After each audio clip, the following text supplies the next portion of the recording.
ನಾನು ಚರಣ ಇವರ್ನಾಡ್, ಪೀಪಲ್ ಟಿವಿಗೆ ಸ್ವಾಗತ. ಇದು 2003ರ ಒಂದು ಸಂಗತಿ.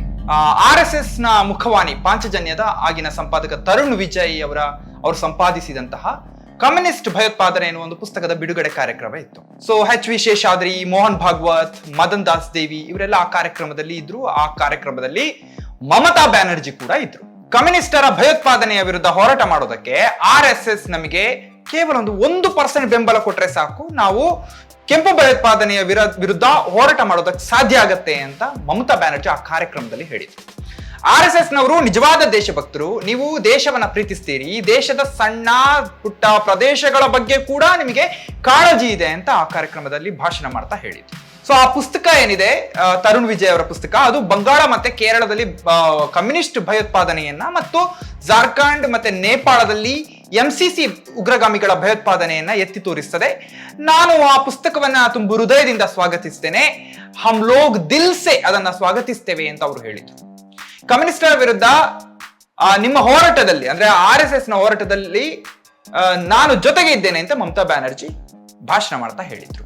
ಆಗ ಬಿಜೆಪಿಯ ರಾಜ್ಯಸಭಾ ಸಂಸದರಾಗಿದ್ದ ಬಲ್ಬೀರ್ ಪುಂಜ್ ಅವರು ಮಮತಾ ಬ್ಯಾನರ್ಜಿ ಅವರನ್ನ ಹಮಾರಿ ಪ್ಯಾರಿ ಮಮತಾ ದೀದಿ ಸಾಕ್ಷಾತ್ ದುರ್ಗಾ ಅಂತ ಕರೆದ್ರು. ಮಮತಾ ಬ್ಯಾನರ್ಜಿ ಅವರನ್ನ RSS ನವರು ದುರ್ಗಾ ಅಂತ ಕರೆದ್ರು. ಆಮೇಲೆ ಸುಮಾರು 8 ವರ್ಷಗಳು ಕಳೆದ ಮೇಲೆ ಮಮತಾ ಬ್ಯಾನರ್ಜಿ ಪಶ್ಚಿಮ ಬಂಗಾಳದ ಮುಖ್ಯಮಂತ್ರಿ ಆದ್ರು. ಮತ್ತೆ 2022ರಲ್ಲಿ ಮಮತಾ RSS ನವರನ್ನ ಮೆಲ್ಲಗೆ ಮತ್ತೆ ಹೊಗಳೋದಕ್ಕೆ ಶುರು ಮಾಡಿದ್ರು. বিಜೆಪಿಯನ್ನ দূರುವಾಗ RSS নবরনা হগড়োদকে শুরু ಮಾಡಿದ್ರು. সব মালিককেই থ্রেট করে, আর একটা করে লোক গিয়ে RSS এর নাম করে, RSS এত খারাপ ছিল না এবং এত খারাপ বলে আমি বিশ্বাস করি না। এখন ওদের মধ্যে কিছু ভদ্রলোক আছে যারা বিজেপিকে ওইভাবে করে না সাপোর্ট, তারাও একদিন বাদ ভাঙবে।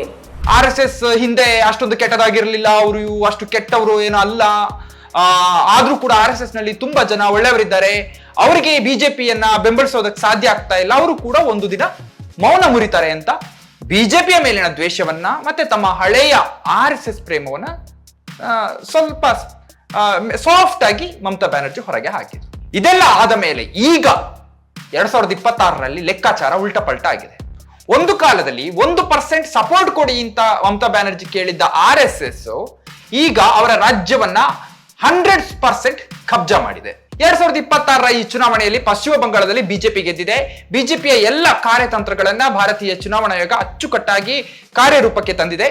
ಇದು ಭಾರತೀಯ ಚುನಾವಣಾ ಆಯೋಗದ ಗೆಲುವು ಎನ್ನುವುದರಲ್ಲಿ ಈ ಬಾರಿಯ ಚುನಾವಣೆಯನ್ನ ತುಂಬಾ ನೋಡಿದವರು ಯಾರಿಗೂ ಕೂಡ ಅನುಮಾನ ಬರೋದಕ್ಕೆ ಸಾಧ್ಯ ಇಲ್ಲ. ಈಗ ಪಶ್ಚಿಮ ಬಂಗಾಳದಲ್ಲಿ ತೃಣಮೂಲ ಕಾಂಗ್ರೆಸ್ ಆಡಳಿತ ಅಂತ್ಯಗೊಂಡಿದೆ. ನಾಚಿಗೇಡಿನ ಸಂಗತಿ ಅಂದ್ರೆ ಇಡೀ ಭಾರತದ ಇತಿಹಾಸದಲ್ಲಿ ಮೊದಲ ಬಾರಿಗೆ ಒಂದು ರಾಜ್ಯದಲ್ಲಿ ಸುಮಾರು 27 ಲಕ್ಷ ಮತದಾರರು ಮತದಾನದ ಹಕ್ಕಿನಿಂದ ವಂಚಿತರಾದ್ರು, ಅದು ಕೂಡ ಚುನಾವಣೆಗಿಂತ ಸ್ವಲ್ಪ ದಿನದ ಮೊದಲು. ಕಾರಣ ಅಂದ್ರೆ ಚುನಾವಣಾ ಆಯೋಗವು ಇದುವರೆಗೆ ಯಾವತ್ತೂ ಕೂಡ ಬಳಸಿರದಂತಹ ಒಂದು ತಾರ್ಕಿಕ ವ್ಯತ್ಯಾಸಗಳು, ಲಾಜಿಕಲ್ ಡಿಸ್ಕ್ರಿಪೆನ್ಸಿ ಎನ್ನುವ ಕಾರಣವನ್ನು ಮುಂದಿಟ್ಟು ಸಮಯದ ಅಭಾವದಿಂದ ಈ ಸಮಸ್ಯೆಯನ್ನ ಪರಿಹರಿಸೋದಕ್ಕಾಗ್ಲಿಲ್ಲ ಎನ್ನುವ ನೆಪವನ್ನು ಮುಂದಿಟ್ಟು 27 ಲಕ್ಷ ಜನರು ವೋಟ್ ಹಾಕದಂತೆ ಮಾಡಿತ್ತು. ದೊಡ್ಡ ದ್ರೋಹ ಇದು. ಬಹುಶಃ ಬಿಜೆಪಿ ಬೆಂಬಲಿಗರಿಗೆ, ಅಪೊಲಿಟಿಕಲ್ ಅಂತ ಕರೆಸಿಕೊಳ್ಳುವವರಿಗೆ ಇದೊಂದು ಸಣ್ಣ ವಿಷಯವಾಗಿ ಕಾಣಬಹುದು. ಆದ್ರೆ ಇದು ಭಾರತದ ಭವಿಷ್ಯಕ್ಕೆ ದೊಡ್ಡ ಮಾರಕವಾಗಿ ಪರಿಣಮಿಸಬಲ್ಲಂತಹ ಒಂದು ಕುತಂತ್ರ.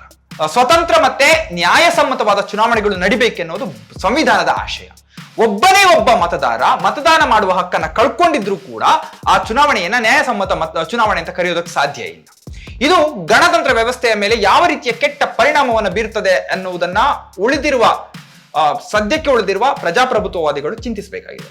ಸೊ ಬಿಜೆಪಿ ಮತ್ತೆ TMC ನಡುವೆ ಮತಗಳ ವ್ಯತ್ಯಾಸ ಎಷ್ಟಿದೆ? ಕೇವಲ 30 ಲಕ್ಷ ಮತಗಳ ಅಂತರ ಮಾತ್ರ ಇದೆ ಬಿಜೆಪಿ ಮತ್ತೆ TMC ಮಧ್ಯೆ. ಈಗೊಮ್ಮೆ ಯೋಚನೆ ಮಾಡಿ, ಈ ಮತದಾನದ ಹಕ್ಕನ್ನ ಕಳ್ಕೊಂಡಂತಹ 27 ಲಕ್ಷ ಮಂದಿ ವೋಟ್ ಹಾಕಿದ್ದರೆ ಏನಾಗ್ತಾ ಇತ್ತು? ಅದರಲ್ಲೂ ವಿಶೇಷವಾಗಿ 5,000 ವೋಟ್ಗಿಂತ ಕಡಿಮೆ ಅಂತರದಲ್ಲಿ ಗೆಲುವು ಸೋಲು ನಿರ್ಧಾರ ಆದಂತಹ ಕ್ಷೇತ್ರಗಳನ್ನು ಗಮನಿಸಿದ್ರೆ ಇದು ಅರ್ಥ ಆಗುತ್ತೆ.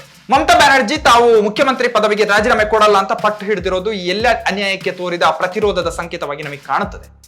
ಮಮತಾ ಬ್ಯಾನರ್ಜಿ ಅವರ ಈ ಪತನ ಏನಿದೆ ಅದನ್ನ ಎಡಪಂಥೀಯ ಪಕ್ಷದವರು ಕೂಡ ಬಲಪಂಥೀಯರಂತೆ ಸಮಾನವಾಗಿ ಸಂತೋಷ ವ್ಯಕ್ತಪಡಿಸ್ತಾ ಇದ್ದಾರೆ.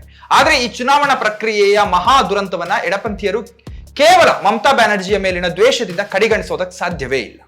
2011ರಲ್ಲಿ 34 ವರ್ಷಗಳ ಕಾಲ ಆಡಳಿತ ನಡೆಸಿದ ಎಡ ಮೋರ್ಚಾ ಸರ್ಕಾರವನ್ನ ಕೆಡವಿ ಹಾಕಿದ ಕಾರಣದಿಂದಲೇ ಈಗ ಮಮತಾ ಬ್ಯಾನರ್ಜಿ ಅವರನ್ನ ಬಹುಕಾಲದಿಂದ ರಾಜಕೀಯ ಪರಂಪರೆ ಇಲ್ಲದ ಒಬ್ಬಕ್ಕೆ ಬಂದು ನಮ್ಮ ಅಧಿಕಾರವನ್ನ ಕಸಿದುಕೊಂಡು ಹೋದ್ಲು ಎನ್ನುವಂತೆ ನೋಡ್ತಾ ಬಂದ್ರು ಎಡಪಂಥೀಯರು.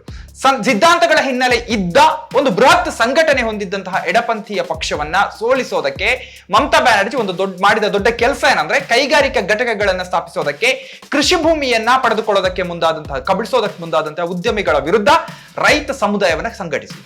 ಈ ಹೋರಾಟದ ವೇಳೆ ಪ್ರತಿಭಟನಾಕಾರ ರೈತರ ಮೇಲೆ ಪೊಲೀಸರ ಗುಂಡಿನ ದಾಳಿಗಳು ನಡೆದಿದ್ದು, ಹಲವಾರು ಜನ ಮೃತಪಟ್ಟಿದ್ರು. ಅದು ಒಂದು ಮಮತಾ ಬ್ಯಾನರ್ಜಿ ಅವರ ಕೆರಿಯರ್ ನಲ್ಲಿ ಒಂದು ಟರ್ನಿಂಗ್ ಪಾಯಿಂಟ್ ಆಗಿ ಬದಲಾಯಿತು. ಹೀಗೆ ಎಡರಂಗದ ಸರ್ಕಾರವನ್ನ ಪಶ್ಚಿಮ ಬಂಗಾಳದಲ್ಲಿ ಇಲ್ಲವಾಗಿಸಿದ್ರು ಮಮತಾ ಬ್ಯಾನರ್ಜಿ. ಅದರ ದ್ವೇಷವನ್ನ ಈಗ ಮಮತಾ ಬ್ಯಾನರ್ಜಿ ಅವರ ಸೋಲಿನಲ್ಲಿ ನೋಡ್ತಾ ಇದ್ದಾರೆ. ಹೀಗಾಗಿ ಮುರ್ಷಿದಾಬಾದ್ ನಲ್ಲಿ ಬಿಜೆಪಿಯ ಗೂಂಡಗಳು ಲೆನಿನ್ನ ಪ್ರತಿಮೆಯನ್ನ ಕೆಡವಿ ಹಾಕಿದ್ದ ಕೋಪಕ್ಕಿಂತ ಹೆಚ್ಚು ಮಮತಾ ಸೋತ್ರು ಅನ್ನೋದೇ ಇವರಿಗೆ ತುಂಬಾ ನೆಮ್ಮದಿ ತಂದ ಹಾಗೆ ಕಾಣಿಸ್ತಾ ಇದೆ. ಕಳೆದ ಕೆಲವು ಟೈಮಿಂದ ಕಮ್ಯುನಿಸ್ಟ್ ಪಾರ್ಟಿಯ ಕಾರ್ಯಕರ್ತರು ಬಹಿರಂಗವಾಗಿ ಪೆಹಲೆ ರಾಮ್ ಫಿರ್ ವಾಮ್ ಅಂದ್ರೆ ಮೊದಲು ರಾಮನ ಪಕ್ಷವಾದ ಬಿಜೆಪಿ, ನಂತರ ಎಡಪಂಥ ಅನ್ನುವ ಘೋಷಣೆಯನ್ನ ಕೂಗ್ತಾ ಇದ್ದಿದ್ದು ಪಶ್ಚಿಮ ಬಂಗಾಳದ ಇತ್ತೀಚಿನ ರಾಜಕೀಯದಲ್ಲಿ ಗುಟ್ಟಾಗಿದ್ದ ವಿಚಾರ ಏನಾಗಿರ್ಲಿಲ್ಲ. ಅಂದ್ರೆ ರಾಮನ ಪಕ್ಷ ಅಂದ್ರೆ ಬಿಜೆಪಿ ಬರ್ತದೆ, ಈಗ ಅವರು ಬಂದ ಮೇಲೆ ನಾವು ಎಡಪಂಥೀಯರು ಬರ್ತೇವೆ ಅನ್ನೋದು ಅವರ ಘೋಷಣೆಯ ಉದ್ದೇಶ ಆಗಿತ್ತು. ಅಲ್ಲಿ ಅದು ಬಹಳ ದೊಡ್ಡ ಚರ್ಚೆಗೆ ಕಾರಣ ಆಗಿತ್ತು ಪಶ್ಚಿಮ ಬಂಗಾಳದಲ್ಲಿ. ಇನ್ನು ಪಶ್ಚಿಮ ಬಂಗಾಳದ ಇಡೀ ಚುನಾವಣೆ ನಿಂತಿದ್ದೇ ಅಸಂವಿಧಾನಿಕ ತಂತ್ರಗಳ ಮೇಲೆ. ಮೋದಿ ಶಾ ಜೋಡಿ ವಿಪರೀತವಾಗಿ ಕೋಮು ಧ್ರುವೀಕರಣವನ್ನ ಪಶ್ಚಿಮ ಬಂಗಾಳದಲ್ಲಿ ಬಳಸಿದ್ರು ಚುನಾವಣೆಯ ಪ್ರಚಾರದ ವೇಳೆ ಧರ್ಮ ಮತ್ತೆ ಗುರುತಿನ ಆಧಾರದ ಮೇಲೆ ಮತವನ್ನ ಕೇಳಬಾರ್ದು ಅನ್ನೋದು ಸಂವಿಧಾನಾತ್ಮಕ ಮತ್ತೆ ಚುನಾವಣಾ ನಿಯಮ ಕೂಡ ಇದೆ. ಆ ನಿಯಮವನ್ನ ಸ್ವತಃ ಚುನಾವಣಾ ಆಯೋಗವೇ ಮರೆತಂತಿದೆ. ಕಡೆಗೆ ಜನರು ಕೂಡ ಅದನ್ನ ಮರೆತು ಬಿಟ್ಟಿದ್ದಾರೆ. ಇದು ಭಾರತದ ದುರಂತ. ಇನ್ನೊಂದು ಕಡೆ ಮಮತಾ ಬ್ಯಾನರ್ಜಿ ಧರ್ಮನಿರಪೇಕ್ಷತೆಯ ಹೆಸರಿನಲ್ಲಿ ಮುಸ್ಲಿಮರನ್ನ ಓಲೈಕೆ ಮಾಡ್ತಾ ಇದ್ದಾರೆ ಅನ್ನೋದು ಬಿಜೆಪಿ ಅವರ ವಾದ. ವಾಸ್ತವವಾಗಿ ಟಿಎಂಸಿಯಿಂದ ಬಿಜೆಪಿಗೆ ಸೇರಿದ ಪ್ರಮುಖ ನಾಯಕನಾದಂತಹ ಸುವೇಂದು ಅಧಿಕಾರಿ ತಮಗೆ ಕೇವಲ ಹಿಂದೂಗಳ ಓಟು ಮಾತ್ರ ಬಂದಿದೆ, ಅವರು ಮಾತ್ರ ಹಾಕಿದ್ದಾರೆ, ಆದ್ರಿಂದ ಮುಸ್ಲಿಮರ ಸಮಸ್ಯೆಗಳ ಕಡೆಗೆ ನಾನು ಗಮನ ಹರಿಸೋದು ನನ್ನ ಹೊಣೆಗಾರಿಕೆ ಅಲ್ಲ ಅಂತ ಬಹಿರಂಗವಾಗಿ ಹೇಳಿದ್ರು. ಅಲ್ಲದೆ ಬಿಜೆಪಿ ಒಬ್ಬರೇ ಒಬ್ಬ ಮುಸ್ಲಿಂ ಅಭ್ಯರ್ಥಿಯನ್ನ ತನ್ನ ಪಕ್ಷದಿಂದ ಚುನಾವಣೆಗೆ ನಿಲ್ಲಿಸಿರ್ಲಿಲ್ಲ ಅನ್ನೋದು ಗಮನಿಸಬೇಕಾದಂತ ಸಂಗತಿ. ಸೊ ಮುಸ್ಲಿಮರ ಸಮಸ್ಯೆಗಳ ಕಡೆಗೆ ಸ್ವಲ್ಪವಾದ್ರೂ ಗಮನ ಹರಿಸುವುದನ್ನೇ ನಮ್ಮ ಈಗ ಸಂವಿಧಾನಬದ್ಧ ಕರ್ತವ್ಯ ಅಂತ ನೋಡುವ ಮನೋಭಾವ ಕಡಿಮೆ ಆಗ್ತಾ ಇದೆ. ಇನ್ನು ಧರ್ಮನಿರಪೇಕ್ಷತೆಯನ್ನು ಹೊಂದಿರುವ ಸಂವಿಧಾನದ ಒಳಗೆ ಅಲ್ಪಸಂಖ್ಯಾತರ ಹಿತಾಸಕ್ತಿಯನ್ನು ರಕ್ಷಿಸೋದು ಉಳಿಸೋದು ಸರ್ಕಾರದ ಕರ್ತವ್ಯ ಆಗಿದ್ರು ಕೂಡ ಆ ಮನೋಭಾವ ಈಗ ಇಲ್ಲವಾಗ್ತಾ ಇದೆ. ಬಹುಶಃ ಇದನ್ನೆಲ್ಲ ನೋಡುವಾಗ ಪಶ್ಚಿಮ ಬಂಗಾಳದ ಪತನ ಏನಿದೆ ಅದು ಶತಮಾನಗಳ ಸನಾತನ ಹಿಂದುತ್ವದ ಪರಿಕಲ್ಪನೆಯಾದಂತಹ ಬಹುತ್ವ ವಿರೋಧಿ ಒಂದೇ ಧರ್ಮದ ಏಕೀಕೃತ ರಾಷ್ಟ್ರಕ್ಕೆ ತುಂಬಾ ಹತ್ತಿರ ನಾವು ಹೋಗ್ತಾ ಇರೋದು ನಮ್ಮ ಕಣ್ಣ ಮುಂದೆ ಬರ್ತದೆ. ಅಂದ್ರೆ ಚೀನಾದ ಮಾದರಿಯನ್ನೇ ಹೋಲುವಂತೆ ಬಲಪಂಥೀಯ ಏಕಪಕ್ಷೀಯ ಆಡಳಿತ ವ್ಯವಸ್ಥೆಯನ್ನ ನಿರ್ಮಿಸುವುದು ಇದರ ಕನಸು. ಈ ಮೂಲಕ ಮತೀಯ ಧಾರ್ಮಿಕ ದೇಶವೊಂದನ್ನ ಕಟ್ಟುವುದು ಇವರ ಉದ್ದೇಶ. ಇವರ ಈ ಒಟ್ಟಾರೆ ಪ್ಲಾನ್ ನಲ್ಲಿ ರಾಷ್ಟ್ರೀಯ ಏಕತೆಗೆ ವಿರುದ್ಧ ಅಂತ ಭಾರತದ ಫೆಡರಲ್ ಸ್ಟ್ರಕ್ಚರ್ ಅನ್ನ ಅವರು ಇಲ್ಲವಾಗಿಸ್ತಾರೆ. ಸೊ ಆದ್ರೆ ಈಗ ಇನ್ಆರ್ಗಾನಿಕ್ ಆಗಿರುವ ಮತ್ತೆ ಅನೈಸರ್ಗಿಕವಾಗಿರುವಂತಹ ಪರಿಕಲ್ಪನೆ ಆಗಿರುವ ಕಾರಣದಿಂದಾಗಿ ಇದು ಬಹುತ್ವವನ್ನೇ ಉಸಿರಾಡ್ತಾ ಇರುವ ಭಾರತ ಇದಕ್ಕೆ ಪ್ರತಿರೋಧವನ್ನ ತೋರ್ತಲೇ ಇರ್ತದೆ. ಆದ್ರೆ ಪಶ್ಚಿಮ ಬಂಗಾಳದ ಬೆಳವಣಿಗೆಗಳು ಡೆಕ್ಕನ್ ಪ್ರದೇಶವನ್ನು ಅಂದ್ರೆ ದಕ್ಷಿಣ ಭಾರತವನ್ನ ಭೇದಿಸೋದಕ್ಕೆ ಬೇಕಾದ ಎಲ್ಲ ಸಾಧನಗಳು ಬಿಜೆಪಿಯ ಕೈಯಲ್ಲಿ ಇದೆ ಅನ್ನೋದನ್ನ ತೋರಿಸ್ತಾ ಇದ್ದಾವೆ. ಬಹುಶಃ ಇವರ ಯೋಜನೆಗಳಲ್ಲಿ ಮುಂದೆ ಏಕಧರ್ಮಾಧಾರಿತ ಅಂದ್ರೆ ಇನ್ನೊಂದು ಪಾಕಿಸ್ತಾನವನ್ನಾಗಿ ಭಾರತವನ್ನ ಕಟ್ಟಿ ಅದನ್ನ ಅಧಿಕೃತಗೊಳಿಸುವ ತಂತ್ರ ಕೂಡ ಇವರ ಕೈಯಲ್ಲಿ ಸಿದ್ಧ ಆಗಿದೆ. ಅದು ಪಶ್ಚಿಮ ಬಂಗಾಳದ ಎಲೆಕ್ಷನ್ ಇಂದ ನಮಗೆ ಕಾಣಿಸ್ತಾ ಇದೆ. ಇನ್ನು ಹೇಗೆ ಅಲ್ಲಿನ ಎಡಪಕ್ಷದವರು ಮಮತಾ ಬ್ಯಾನರ್ಜಿ ಅವರ ಸೋಲನ್ನ ಸಂಭ್ರಮಿಸಿದ್ರು, ಕಾಂಗ್ರೆಸ್ನವರು ಕೂಡ ಸಂಭ್ರಮಿಸಿದ್ರು. ಪಶ್ಚಿಮ ಬಂಗಾಳದಲ್ಲಿ ಮಮತಾ ಸೋತಾಗ ಅಲ್ಲಿನ ಸ್ಥಳೀಯ ಕೆಲವು ಕಾಂಗ್ರೆಸ್ಸಿಗರು ಸಂಭ್ರಮಿಸಿದ್ರು. ಆಗ ರಾಹುಲ್ ಗಾಂಧಿ ಅವರನ್ನ ತರಾಟೆಗೆ ತೆಗೆದುಕೊಂಡಿದ್ರು. ಇವರಿಗೆ ಮಮತಾ ಮುಂದಿಟ್ಟಿರುವ ವಾದಗಳೇನಿದೆ ಅದು ಸೀರಿಯಸ್ ವಾದಗಳು, ಅದಕ್ಕೆ ಸೀರಿಯಸ್ನೆಸ್ ಇದೆ ಅನ್ನೋದು ರಾಹುಲ್ ಗಾಂಧಿ ಅವರಿಗೆ ಅರ್ಥ ಆಗಿದೆ. ರಾಹುಲ್ನ ಪ್ರತಿಕ್ರಿಯೆಯನ್ನ ಮಮತಾ ಅವರು ಸ್ವಾಗತಿಸಿದ್ದಾರೆ. ಅವರು ಈ ಸಂಭ್ರಮಿಸಿರುವಂತಹ ಕಾಂಗ್ರೆಸ್ಸಿಗರ ವಿರುದ್ಧ ಏನು ತರಾಟೆಗೆ ತೆಗೆದುಕೊಂಡಿದ್ರು ರಾಹುಲ್ ಅವರ ನಡೆಯನ್ನ ಮಮತಾ ಬ್ಯಾನರ್ಜಿ ಸ್ವಾಗತಿಸಿದ್ದಾರೆ. ಮತ್ತೆ ಇಂಡಿ ಒಕ್ಕೂಟದ ಜೊತೆಗೆ ತಾನು ಕೆಲಸ ಮಾಡೋದಾಗಿ ಪ್ರತಿಜ್ಞೆ ಕೂಡ ಮಾಡಿದ್ದಾರೆ. ಆದ್ರೆ ಕಾಂಗ್ರೆಸ್ ಮತ್ತೆ ಎಡಪಕ್ಷಗಳು ಮಮತಾ ಹಿಂದೆ ಮಾಡಿದ್ದಂತಹ ಕರ್ಮ ಏನಿತ್ತು, RSS ಅನ್ನ ಓಲೈಕೆ ಮಾಡ್ಕೊಂಡು ಹೋಗಿದ್ದು, ಅದನ್ನ ಒಮ್ಮೆ ನೆನಪಿಸಿಕೊಂಡ್ರೆ ತಮ್ಮ ಸ್ಥಿತಿಯೂ ಕೂಡ ಅದೇ ಆಗ್ತದೆ ಅನ್ನೋದನ್ನ ಅವರು ಅರ್ಥ ಮಾಡ್ಕೊಳ್ಬೇಕಾಗ್ತದೆ.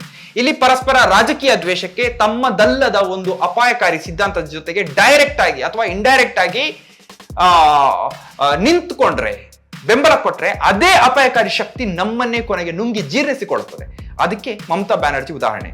ಒಂದೇ ಒಂದು ಸೀಟು ಇದ್ದಂತಹ ಕಾಲದಲ್ಲಿ ಮಮತಾ ಬ್ಯಾನರ್ಜಿ ಅಲ್ಲಿನ ಕಮ್ಯುನಿಸ್ಟ್ ಸರ್ಕಾರದ ವಿರುದ್ಧ ಹೋಗೋದಕ್ಕೆ ಬಳಸಿದ್ದು ಅದೇ RSS ಅನ್ನ. ಇವತ್ತು ಅದೇ RSS ಮಮತಾ ಅವರ ಬುಡವನ್ನೇ ಅಡಿಮೇಲು ಮಾಡಿದೆ. ಸೊ ಬಹುಪಕ್ಷೀಯ ಪ್ರಜಾಪ್ರಭುತ್ವದ ಆದರ್ಶಕ್ಕೆ ಇನ್ನೂ ಬದ್ಧರಾಗಿರುವಂತಹ ಎಲ್ಲರೂ ಆಶಿಸಬೇಕಾದ ಒಂದು ಸಂಗತಿ ಏನಂದ್ರೆ, ಕೇವಲ TMC ಮಾತ್ರವಲ್ಲ, ಒಮ್ಮೆ ಭಾರತೀಯ ರಾಷ್ಟ್ರೀಯ ಕಾಂಗ್ರೆಸ್ನ ಭಾಗ ಆಗಿದ್ದ ಇತರ ರಾಜಕೀಯ ಪಕ್ಷಗಳು ಕೂಡ ಪ್ರಜಾಪ್ರಭುತ್ವದ ಮುಂದೆ ಇರುವಂತಹ ಅಪಾಯವನ್ನು ಅರಿತುಕೊಳ್ಳದೇ ಇದ್ರೆ TMCಯ ಸ್ಥಿತಿ ಎಲ್ರಿಗೂ ಬರ್ತದೆ.